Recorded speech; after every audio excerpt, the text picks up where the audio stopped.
Atención, mujeres y también varones, porque han sido víctimas de maltrato, de estas personas agresivas. ¿Cómo actuar en estos momentos de forma más inteligente para evitar el maltrato, para evitar incluso que le quiten la vida a uno o a una? Vamos a hablar acerca de este tema y estamos ya con nuestra invitada vía Zoom, estamos con una psicóloga.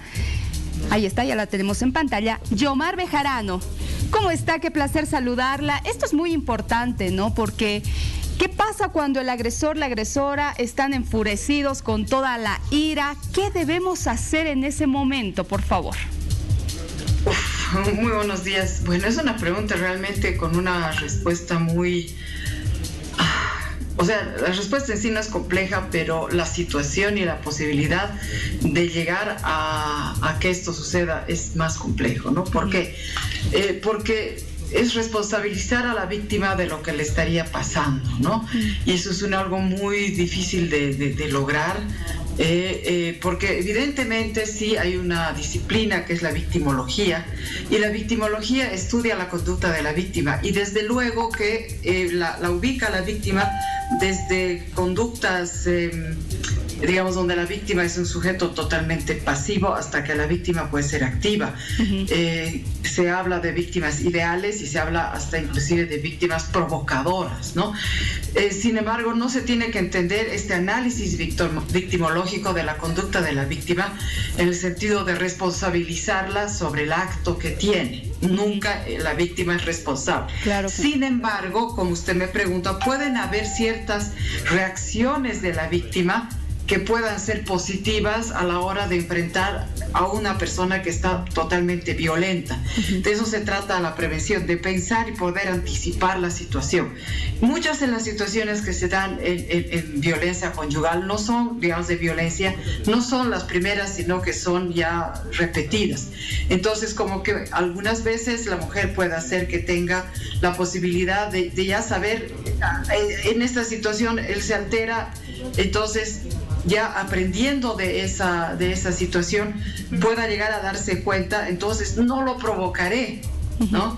No es que la mujer tenga la responsabilidad, por favor, eso quiero que me quede absolutamente claro. Es muy importante lo que usted está señalando y eso lo dejamos muy claro, por favor. No es culpa de la víctima, pero podemos de alguna manera, con esta reacción un poco más inteligente, más astuta, protegernos, incluso llegar a salvar nuestra vida, ¿no? Aclarado esto, ¿qué debemos hacer? Exacto. Aclarado esto, yo digo lo que dice la psicología de forma coloquial es no enganchar con el agresor. Digamos, si el agresor es violento cuando llega borracho a casa, es mejor no decir absolutamente nada y hasta hacerse la dormida. ¿Para qué decir por qué has llegado borracho? ¿Que por qué? ¿Que con quién habrás estado? Encima reclamarle cuando la persona reacciona con esto. Sí, es mejor no dar cuerda, no atender a esta situación, y buscar un momento más tranquilo para poder abordar el tema que estaría generando el problema, pero jamás responder a la agresión, porque esto tiende a escalarse. Para que haya una pelea se necesitan dos personas, entonces si a mí me dan un puñete y yo contesto con otro, entonces la otra persona se va a sentir con derecho de darme un segundo y así sucesivamente vamos a terminar tremendamente peleados, ¿no? Doctora. Ahora, esto es algo muy complejo, ¿no? Porque sí, no es que las personas normalmente no controlan así, pero tienen que pensar con carácter previo, antes, ¿no? ¿Qué haría yo? Tal vez esa pregunta debería hacerse cada persona, no solamente las mujeres. ¿Qué haría yo si alguien me viene a insultar? ¿O qué haría yo si mi pareja me viene a pegar? ¿Qué haría yo? O sea, entonces como que poner la situación previamente en la mente, como para buscar alternativas que puedan evitar esta situación, cosa que cuando se esté dando la situación, la solución o la posible solución, porque sí, nunca se sabe, esté más a la mano. Claro que sí. Y en el momento de que ya estemos seguras, ya hacer la denuncia correspondiente y lógicamente no seguir con esa persona agresora, sería lo ideal, ¿no es cierto? Exacto. O sea, usted me hablaba de preguntar qué hacer, digamos, para evitar. Si ha sucedido, desde luego debemos hacer algo al respecto. Digamos que hemos sobrevivido a la pelea, hemos sido pegadas o lo que sea, o psicológicamente maltratadas. Ahí yo soy de la política de tolerancia cero. Exacto. ¿Por qué? Porque la violencia siempre tiende a escalar. Y lo grave de las personas que son violentadas es que son violentadas una y otra vez y siempre tienden a perdonar al agresor. E incluso, no decir, no, me ha pedido disculpas, sí. Entonces, no, es que yo me he portado mal, encima ellas se responsabilizan de la conducta. Entonces, sí. Tienen que entender que ellas no son culpables de la conducta violenta innecesaria, porque la violencia siempre es innecesaria. Exacto. Aunque hay los que creen que la violencia es la única forma de solucionar problemas. Y si pasa cualquier cosa, es buscar ayuda. Exacto. Puede hacer o romper con la relación, porque eso es lo que hay que hacer. Uno no tiene que pensar que yo lo voy a cambiar, mi amor lo va a cambiar. Un hijo, sí. Un hijo va a nacer y entonces se va a volver más buenito, me va a dejar de poner cuernos, va a dejar de tomar. No. Las personas no tienden a mejorar per se, si es que no buscan ayuda psicológica. Entonces, como la violencia tiende a crecer, como las personas no cambian fácilmente, los violentadores en especial no reconocen siquiera que violentan, entonces son personas que son difíciles de cambiar. Si la violencia ha sido muy fuerte, es de forma, digamos, no decirle te voy a ir a denunciar, porque eso es peligroso. Es esperar al momento adecuado, que pase la violencia, o si ha pasado, y al día siguiente o horas después ir a hacer la denuncia, buscar ayuda, pero no pensar, doctora, que esto no va a pasar. Doctora, mire, estábamos muy preocupados, escuchábamos ciertos audios, por ejemplo, en el que un hombre amenaza de muerte a una mujer, a su pareja o expareja, y ella le dice, ¿y cómo me vas a matar? ¿Y cómo lo vas a hacer? ¿Y vas a venir a matarme? Le hacía ese tipo de preguntas, ¿no? Esto no es lo más recomendable. ¿Qué debería hacer esa mujer, por ejemplo, que recibe amenazas vía teléfono?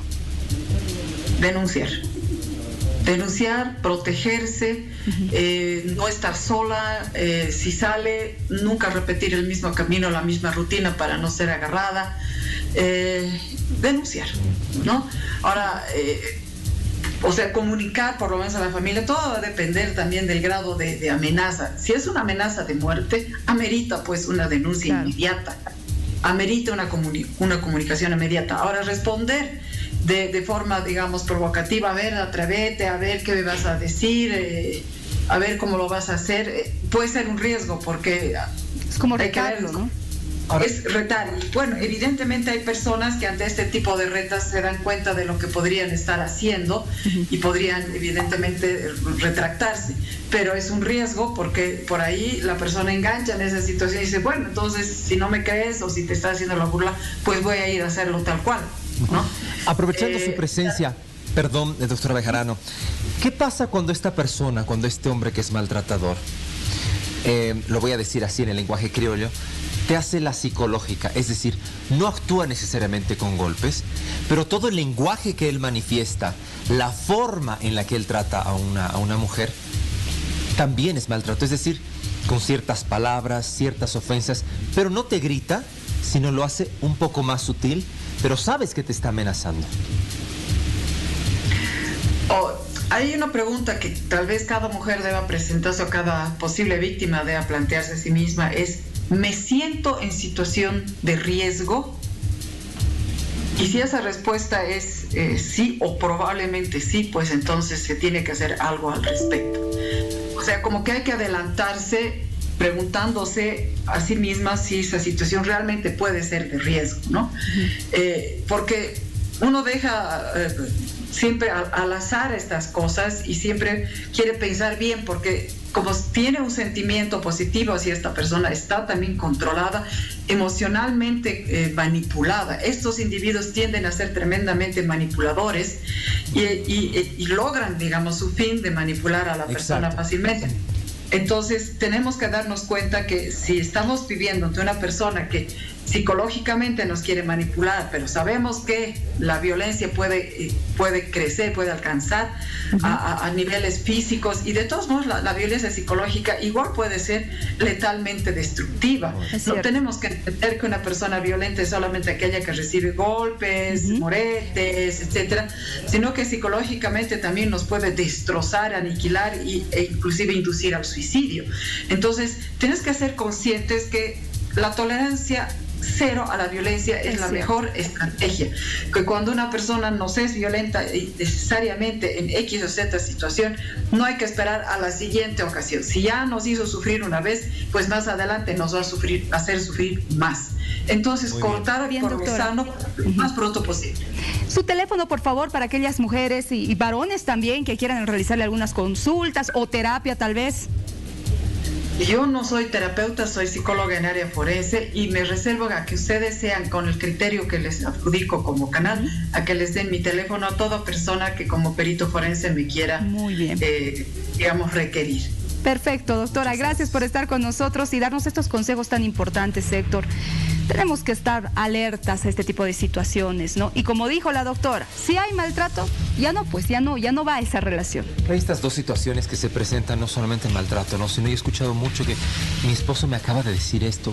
¿Qué me quiere decir? Pero comienzan cierto tipo de lenguaje que no entienden. Pero como que, ¿has visto?